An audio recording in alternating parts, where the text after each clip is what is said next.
Pixel Preacher. Pixel Preacher.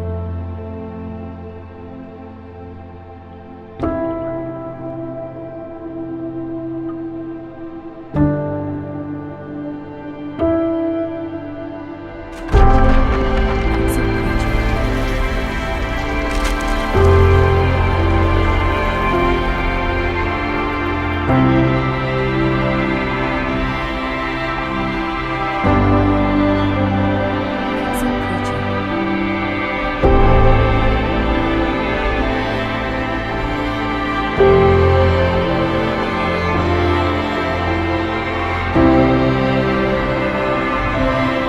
Pixel Preacher.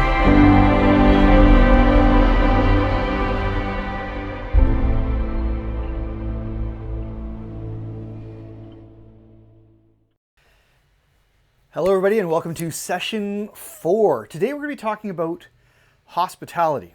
And if I'm being honest, it took me a little while to figure out how hospitality needed to fit in with who we want to be as a church.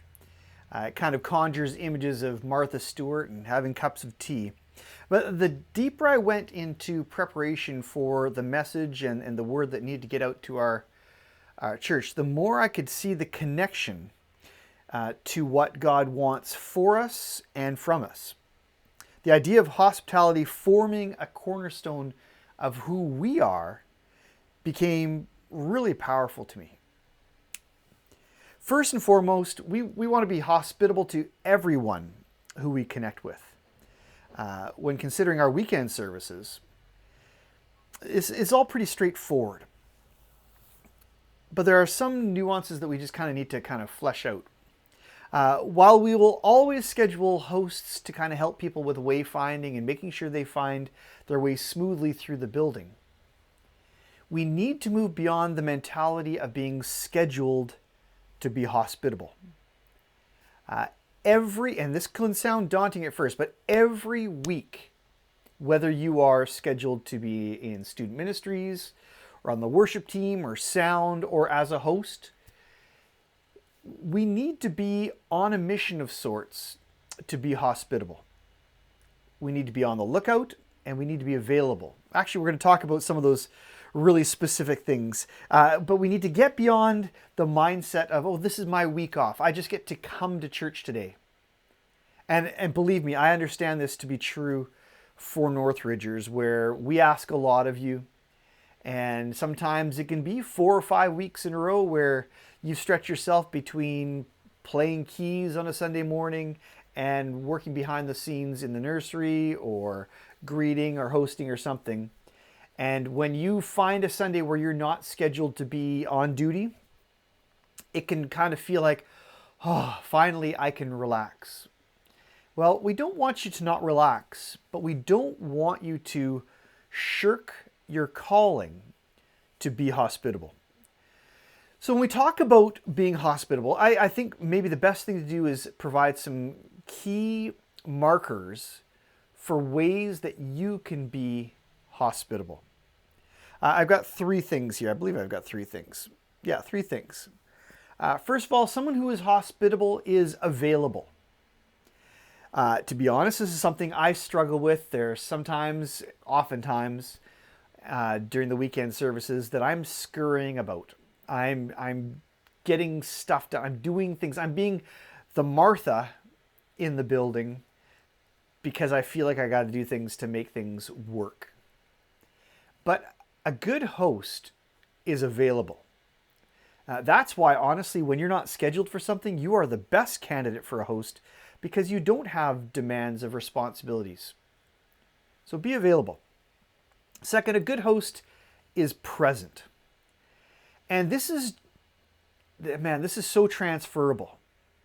And we need to get better at doing this, not just as a church, but as a society, where we need to actually be in the moment and not look beyond the person we're talking to see the next person that we need to talk to or we want to talk to. Or not be so fixated on our role as greeter to shake every single person's hand that we can't have a real conversation. We need to be present, ready to listen to people's stories, ready to share stories if they want to hear something from you. Taking the time and feel the burden go off of you to do other things. Just get lost in the moment. Be present. And thirdly, be aware. A good host is aware of what's going on. If you see somebody walking in and they're high-fiving everybody, they've kind of got their posse together, they're talking to people by name, they are probably less in need of a host than somebody who shuffles in with their head down, desperately just wanting to find a place to sit so they can have their space.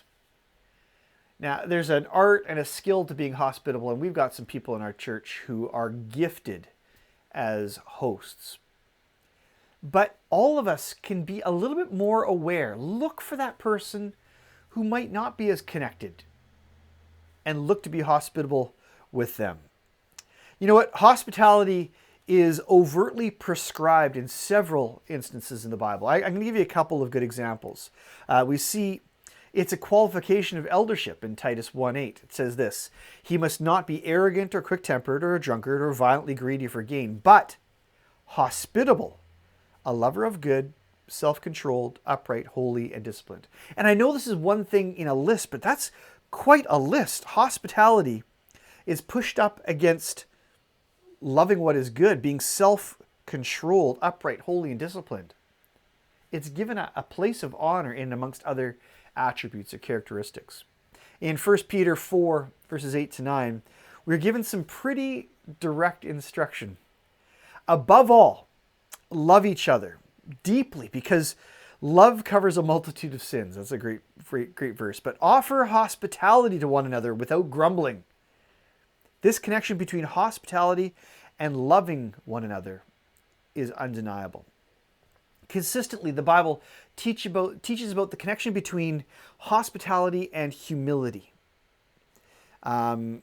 This first part might not be so noticeably hospitality, but the idea that when you are in a social setting, not taking the best place for yourself, but leaving the best place for others. Or when you do throw a party, when you are inviting people in, don't just invite people who are famous or popular or who are likely to invite you back to an even better party.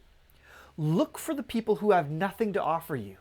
Humble yourself and be invitational broadly to people who need to know the love of Jesus. Last week and last session, we taught about community and connection. This leads to a subject that I'm going to lump in with hospitality. Let me explain.